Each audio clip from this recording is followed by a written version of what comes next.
Hey everyone, welcome back to Corporate Dakota, the place where we uncover the secrets hidden in plain sight within corporate filings that could make or break your investments. Today we are diving deep into Pacific Gas and Electric Company's latest 8K report, a document that dropped like a bomb on the 18th of February 26. This isn't just any filing, this could signal some major shifts in how the company is handling its finances and its future, so stick around. And before we dive into the nitty gritty, if you love getting these uncensored takes on corporate finance, make sure you hit that subscribe button. We break down these dense documents so you don't have to. Also join our growing community on Discord, it's in the description below, where we talk all things investing and finance. So Pacific Gas and Electric Company, more commonly known as PCG, is a big player. They supply energy to millions of people. This report is essentially a notification of some significant financial maneuvers they've been up to. Think of it like a company telling the world, hey, something big just happened, and we need to make it official. This filing is to the Securities and Exchange Commission because, well, they regulate the stock market and everything publicly traded. The date of this report is the 18th of February 2026, and it marks the earliest event that they are reporting on. Now, when we look at the registrants list, we see not just Pacific Gas and Electric Company, but also PG&E Corporation. It's important to note they are separate entities. PG&E Corporation is the parent company and Pacific Gas, and Electric Company is the operating utility. So when they talk about finances and stock, it matters which one is doing the talking or the issuing. Looking at the securities registered, the company has common stock, no par value, traded on the New York Stock Exchange under the ticker PCG. Then they have a whole bunch of preferred stocks like the first preferred stock, cumulative par value 25. Horsehair 6% non-redeemable, traded on Nice American LLC under various tickers like PCG-PAR and so on up to PCG-PI.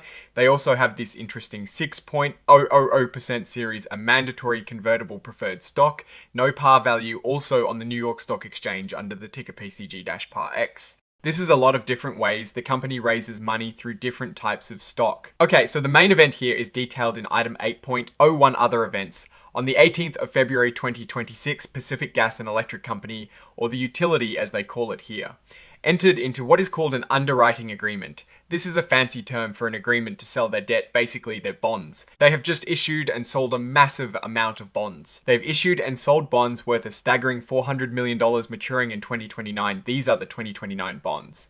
Then another $1 billion worth of bonds maturing in 2036. These are the 2036 bonds. And to top it off, another $800 million in bonds maturing in 2056. These are the 2056 bonds.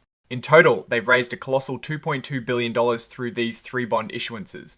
That is a huge sum of money they've borrowed from investors. The 2029 bonds are actually part of an existing series, making the total outstanding amount for those bonds $1.25 billion after this offering. The report states that the sale of these mortgage bonds was completed on the 20th of February 2026.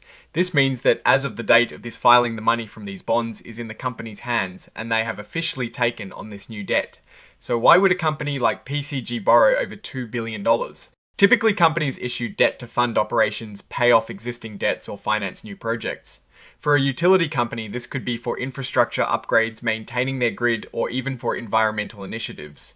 It is a significant capital raise, and it tells us they have plans that require a lot of cash. Now let's quickly look at the exhibits because they give us a peek behind the curtain at the documents that make all this official. Exhibit 1.1 is the underwriting agreement itself, dated the 18th of February 2026.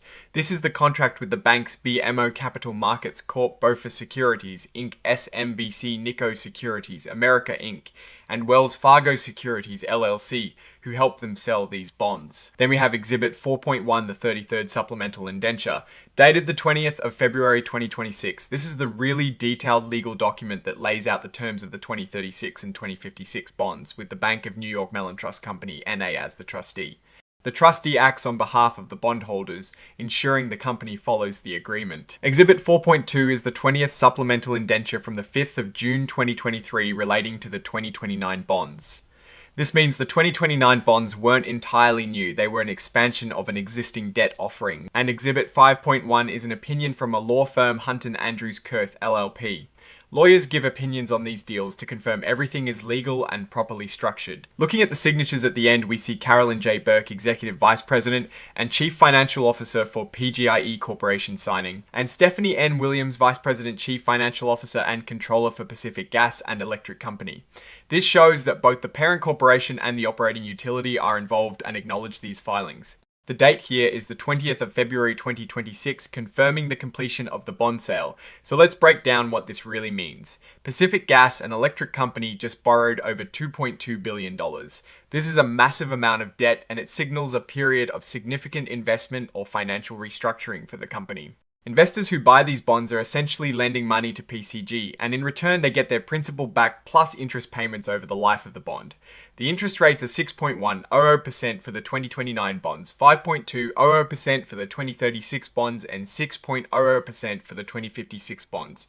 These are not insignificant rates, and it reflects the cost of borrowing for the company. Now, what